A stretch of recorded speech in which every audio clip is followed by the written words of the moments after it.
Hello everyone. आज जो मैं वीडियो लाई हूँ वो इस टॉपिक पे लाई हूँ कि मैंने नॉर्सेट के लिए कौन सी बुक सॉल्व करी थी। ठीक है, मैंने जो बुक सॉल्व करी थी वो है पीआर यादव। प्री तक मैंने पीआर यादव सॉल्व कर ली थी, लेकिन प्री से मेंस के बीच में मैंने एक ऐप किया था जिसका नाम है एनक्लेक्स। वो तुम्हें मिल जाएगा, प्ले स्टोर पे मिल जाएगा, पर्पल कलर का होगा। उसको मैंने प्री से मेंस के बीच में किया था, ज़्यादा नहीं, बहुत फास्ट क्योंकि रिवीजन वगैरह सब हो चुका था, बस क्वेश्चंस ही करने थे इसलिए। ठीक है, वो बात की बात है। पहले प्री से पहले जो किया था वो देखो कि मैंने क्या किया था, वो बताती हूँ। मैंने पीआर यादव बुक सॉल्व करी थी, क्योंकि बुक तुमने सॉल्व की है पीआर यादव, इसकी जो नॉलेज होगी तुम्हें प्री में भी काम आने वाली है, मेंस में भी काम आने वाली है। तो मैंने कैसे किया था, जो एमसीक्यू वाली बुक करी थी तो उसमें मैंने मेन सब्जेक्ट ही कवर किए थे। मैंने छोटे मोटे जो माइक्रो वगैरह ये सब के थोड़ा बहुत रिवीजन किया था, पर क्वेश्चंस वगैरह इतने नहीं लगाए, क्योंकि मुझे पता है ये माइनर सब्जेक्ट है, इतने क्वेश्चंस नहीं आते। इससे मुझे सिलेक्शन चाहिए, मुझे सिर्फ एक सीट चाहिए। उसके लिए अगर मैं मेजर सब्जेक्ट्स भी अच्छे से क्वेश्चंस करके जाऊँगी तो मुझे एक सीट मिल जाएगी, मुझे इतना पता था।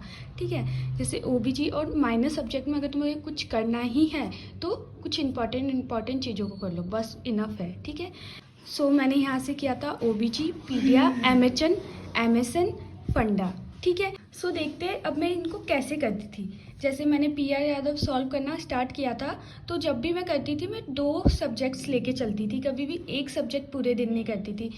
जैसे मेजर पोर्शन एक सब्जेक्ट का कर लिया तो माइनर पोर्शन दूसरे सब्जेक्ट का कर लिया। ठीक है, जैसे मैंने एग्जाम्पल लिखा है, एमएसएन किया मैंने 4 से 5 घंटे, तो पीडिया मैंने किया 1 से 1.5 घंटे। ठीक है, ऐसे क्या होता है कि माइंड फ्रेश रहता है, स्विच करने से और ज़्यादा उसको रिफ्रेशमेंट मिलता है, उससे अपना दिमाग और ज़्यादा चलता है। मेरा ये कॉन्सेप्ट था, तुम्हारा अलग भी हो सकता है। क्वेश्चंस के वक्त अगर क्वेश्चन गलत होता था मेरा, तो उसमें मैं नंबरिंग करती थी। मान लो मैं कार्डियो का क्वेश्चंस कर रही हूँ, कार्डियो सब्जेक्ट के क्वेश्चन कर रही हूँ, उसमें नंबरिंग दे रखी होगी पीआर यादव में। मान लो मेरा 5th क्वेश्चन गलत हुआ तो मैं 1 डाल देती थी, फिर 6, 7, 8, 9, 10, 11, 12th मेरा गलत हुआ तो उसमें 2nd नंबर डाल देती थी। फिर वापस ऐसे कंटिन्यू करते गए, जो गलत हुआ उसमें 3rd नंबर। इससे मुझे पता चल जाता था कि टोटल कितने में से कितने मेरे गलत हो रहे हैं, और गलत हो रहे तो क्यों गलत हो रहे वो ज़रूर जानना। इसलिए वहाँ पे सॉल्यूशन दे रखा होता है। जब भी कोई क्वेश्चन होगा मेन, तो पीआर यादव में सॉल्यूशंस बहुत अच्छे दे रखे हैं, उसको अच्छे से समझो और उसको हाईलाइट कर दो डिफरेंट मार्कर से, क्योंकि तुम जब भी देखोगे पन्ने पलट के तो तुम्हारा वहाँ पे ज़्यादा ध्यान जाएगा। ठीक है, और मैं इसलिए भी हाईलाइट कर देती थी क्योंकि जब मैं नेक्स्ट डे क्वेश्चंस करती थी तो मैं पिछले दिन के क्वेश्चंस देखती थी मैंने क्या क्या किए थे, और उसमें मैं जो रॉन्ग करती थी हाईलाइट करती थी, एक बार उनको रीड कर लेती थी। इससे क्या होता था, बाई चांस ये चीज़ मुझे याद ही हो जाएगी।